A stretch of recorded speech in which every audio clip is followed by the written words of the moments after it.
Mapagpalang morning sa ating lahat. Tayo po ay pinagpala na at laging pagpapalain ng Panginoong Hesus. Magandang umaga po sa ating lahat. Okay? So ngayon po may topic tayong very exciting. Alam ko nagkokos ito ng maraming excitement, no? Especially sa mga believers. Especially nung nabalita ito na mangyayari na raw nung September 23. Subalit alam natin di po ito nangyari. Ganun pa man na nakita natin doon sa pangyayaring yon, marami talagang Kristiyano ang talagang excited na ito ay maganap na. Iba't iba rin ang dahilan nila.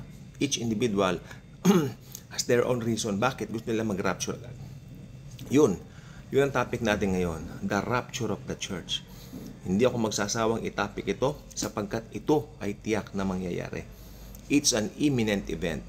When you say imminent, it's a mystery na talagang wala po siya mga signs. This event has no signs. Dahil ito po ay misteryo, no? Ang punong-puno po ng signs ay yung second coming ni Lord Jesus.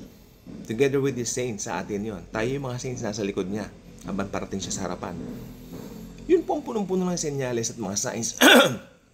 Pero itong rapture kasi wala. At ayon na rin sa pag-aaral ng mga magaling na mga teologo ngayon, itong panahon natin ngayon, yung mga second coming signs na mababasa po natin sa Matthew 24 especially, ay malapit na. Kung malapit na yung mga senyalis ng second coming, mas malapit na pong dumating si Kristo para dagit ng kanyang church. Ibig sabihin, mas malapit na mag-rapture. Correct? Kahit walang senyalis yung rapture, since alam natin na umuulan na yung mga signs ng second coming, malapit na pong talagang mangyari yung paglagit niya sa simbahan niya, sa church niya. At mababasa po natin dito po sa unang Tesalonica, okay, Kapitulo 3, mga talatang 14 hanggang 18. Okay, basahin po natin, Tagalog Bible. Ang pagbabalik ng Panginoon na, mga kapatid, nais naming malaman ninyo ang katotohanan tungkol sa mga namatay na, upang hindi kayo magdalamhati tulad ng mga taong walang pag-asa. So, tignan nyo, banat pa lang po rito, umpisa pa lang, merong mga taong walang pag-asa. Nakakita na ba kayo pag namamatayan yung ibang mga hindi mananampalataya? Halos iumpog nila yung mga ulo nila. Wala na si daddy, wala na si daddy. Wala na yung asawa ko, wala na yung anak ko. Halos mamatay na. Walang pag-asa because they don't know what happened. Okay, makinig ha. They don't know what happened after death. Actually, hindi nila alam kung anong mangyayari. Okay? Pero sa ating mga believers, ito po siya. Dahil naniniwala tayong si Jesus ay namatay at muling nabuhay, naniniwala din tayong bubuhayin ng Diyos upang isama kay Jesus ang lahat ng mga namatay na sumasampalataya sa Kanya. Striking. Lahat ng mga namatay na naniniwala kay Jesucristo ay isasama sa Kanya. Ito po yun. So may pag-asa po ang mga believers. Ito po yung blessed hope. Pag hindi mananampalataya, wag mong kausapin tungkol sa Biblia. Wag mong kausapin tungkol kay Jesus. Wag mong kausapin tungkol sa Diyos dahil wala kang maririnig sa kanila na tamang sagot. Yan po ang buong katotohanan. Lantaran kung sinasabi yan. Okay? Wala silang interest sa Diyos. Ha?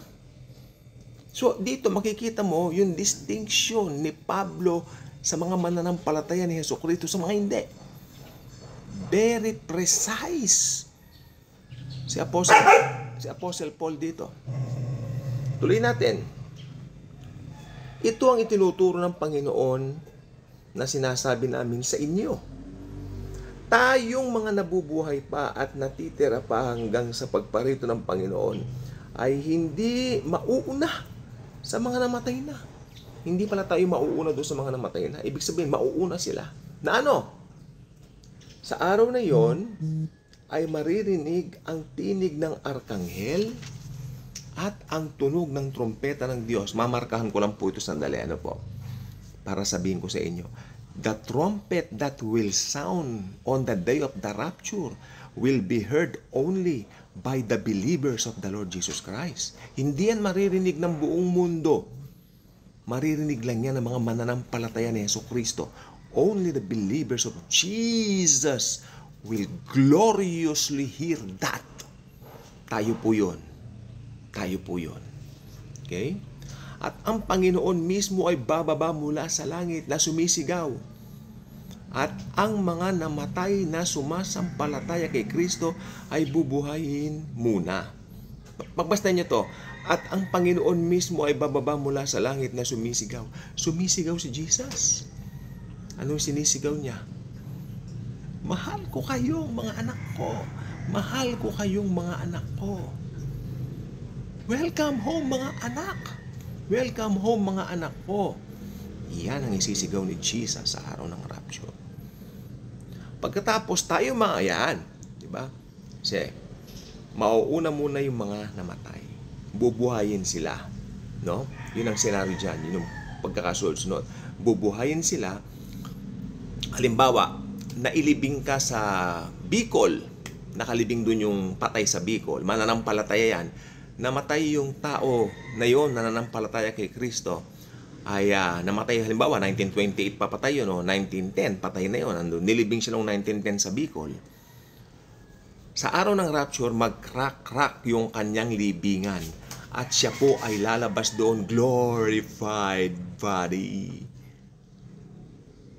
Nasaan naman yung kaluluwa noon nung pagitan ng 1910 to 2025 halimbawa ngayon nangyari ng rapture halimbawa, nasaan yung kaluluwa niya from 1910 to 2025? Well, nasa piling ng Panginoon sa langit.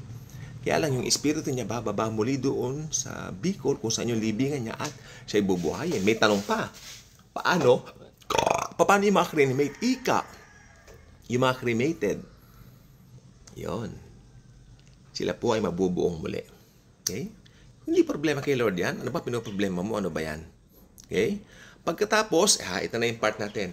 Pagkatapos, tayo namang mga buhay pa at natitira ay titipunin sa alapaap kasama ng mga binuhay upang salubungin ng Panginoon sa himpapawid. Ang ganda. May glorified body na rin po tayo during that time. Maliwanag pa sa sikat ng araw. Ang ganda, oh.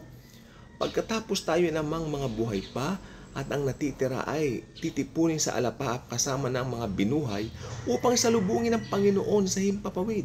Sa gayon, makakapiling natin siya magpakailanman.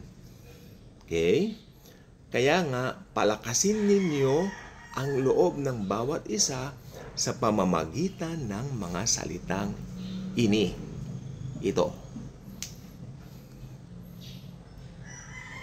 The message of the rapture is a message of comfort. This is not a message of doom and gloom and shocking things like scary things happening around us. No, hindi po ganon. No, this is a message of comfort. Magpalakasan kayo. Alam ni Pablo, nalalakas ang loob ninyo kapag ito po ay inyong naalaman. Kaya patuloy natin pinapahayag ang katotohanan ng rapture dito sa channel natin sapagkat alam ko ito ang nais ni Pablo at nais ni Jesus na maalaman natin sa gitna ng chaos. Lalo na ngayon, itong December na to, talagang agree ako. Kakaiba ang init ng kapanahunan ngayon, ang init ng panahon. Gising ka pa lang, mainit na. Kaya kung hindi pa kayo ka-good vibes, maging ka-good vibes na, no? So maraming pong salamat sa atin pong panunood dito sa ating video, pakikinig o ano man yan, no? At tayo po ay talagang inaalagaan ng Panginoong Hesus. Hindi niya tayo pababayaan, hindi niya tayo iiwanan hanggang dumating yung very special day na yan ng the rapture of the church. Maniwala po kayo, hindi tayo iiwan ng Panginoong Hesukristo. Okay? Sabi niya, I will never leave you nor forsake you. Because I love you and I'm gonna love you forever and ever.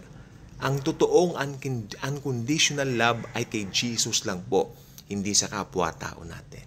Kaya kung hindi pa kayo ka-good vibes, maging ka-good vibes na by clicking that subscribe button. Share this video, share Jesus.